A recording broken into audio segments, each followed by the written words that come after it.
Simone de Beauvoir, whose father proudly noted, "Simone thinks like a man," unleashed The Second Sex in 1949, powerfully arguing that womanhood is largely a social invention.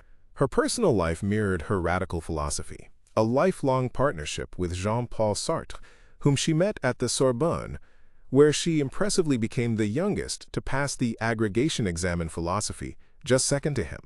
Their relationship famously sidestepped marriage for an open setup, a bold reflection of their existential beliefs that intrigued many but also kicked up dust, with figures like Bianca Lamblin voicing the emotional tangles. The death of her childhood friend Zaza due to societal pressures profoundly sharpened Beauvoir's feminist convictions.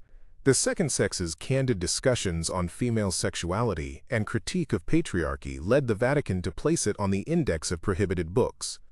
The book drew flack from contemporaries like Albert Camus, and later bell hooks pointed out its limitations, yet it ignited second-wave feminists. Beauvoir dropped her bombshell theory: woman as the other.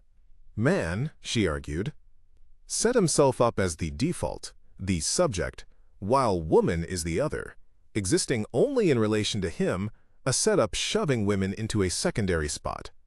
As she powerfully wrote, she is defined and differentiated with reference to man, and not he with reference to her. She is the incidental, the inessential, as opposed to the essential. He is the subject, he is the absolute, she is the other. Beauvoir then showed this othering, popping up everywhere. From ancient myths to modern economics, women often boil down to roles like mother or wife, their value measured by usefulness to men. Yet, this very lens faced sharp critique, notably from bell hooks, who argued it mainly captured the world of white middle-class women, sparking more critical, perhaps unforeseen, feminist conversations. Beauvoir's big idea, one is not born, but rather becomes, a woman, from her groundbreaking work The Second Sex, Volume 2, Part 1, Chapter 1 in 1949. This really shakes up the old notion that your gender is just about biology. Instead, Beauvoir argued, it's something built by society and culture around us. From the get-go, little girls are often nudged towards being quiet, pretty, and good-at-home stuff, which kinda cramps their style compared to boys, who are pushed to be independent and go-getters. Beauvoir pointed out how things like family, school, and even what we see in media keep these ideas going, sort of locking women into what she called immanence, like being stuck in a holding pattern, while men get to chase transcendence, actively shaping who they are. This whole concept, as folks at Torch highlight, was a game-changer for talking about sex versus gender, and it really got later thinkers like Judith Butler and Monique Wittig digging deeper into what sex and gender actually are, beyond those fixed definitions. So Beauvoir's thinking isn't just academic stuff, it's a call to shake things up, empowering all of us to question these norms and reshape gender roles for a more equal world. Here, Beauvoir did her standard thing on what it means to be human and free. Now, the usual thinking might be that we're just products of society or born with a set path. Not so, argued Beauvoir. As an existentialist, she believed we're basically what we do and choose to do, with no pre-written script for our lives. The deal, she said in her book The Ethics of Ambiguity, is that freedom isn't just nice to have. It's the absolute bedrock of everything that matters.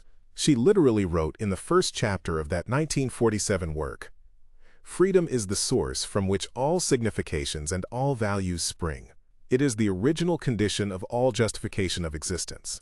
So it's up to us to grab that freedom and actually make our lives mean something." This idea was super empowering, especially for women.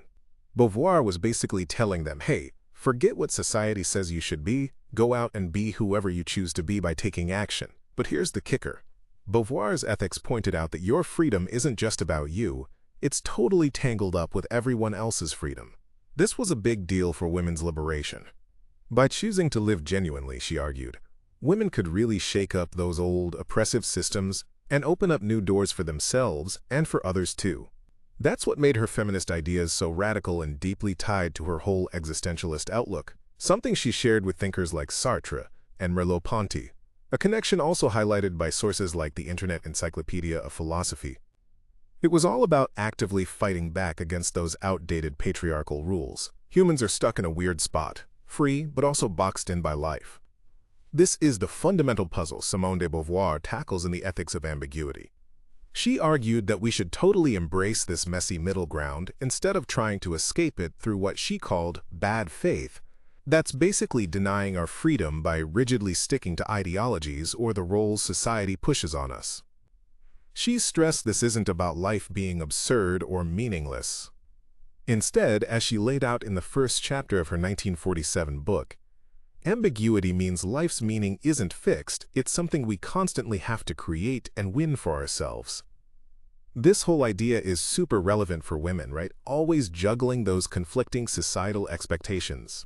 Beauvoir encourages authentic living, urging us to accept this ambiguity and make choices that truly reflect who we are. This kind of thinking, as sources like the Stanford Encyclopedia show, had a big impact on feminist and existentialist ideas, offering a way to understand how individuals can grab their freedom, even when facing oppressive systems. Here, Beauvoir really shook things up with her ideas on women's liberation. Now, many people might have thought women's roles were just, well, natural, or that if women wanted more, they just needed to try harder individually. Not so, Beauvoir argued. The real problem she laid out in The Second Sex was that society itself was rigged against women, and to get genuine freedom, they needed huge changes. Access to education, economic independence, and control over their own bodies. She took aim at institutions like marriage, saying they just kept women down, and she pushed for a world where power wasn't just shifted around but totally redefined. She famously said in a 1978 interview with Alice Schwarzer, which Philosophy Break mentions, "The point is not for women simply to take power out of men's hands, since that wouldn't change anything about the world. It's a question precisely of destroying that notion of power." And Beauvoir didn't just write about it. Her activism, like getting involved in the French women's liberation movement in the 70s and signing the Manifesto of the 343 for abortion rights, as the IEP notes, turned her philosophy into action.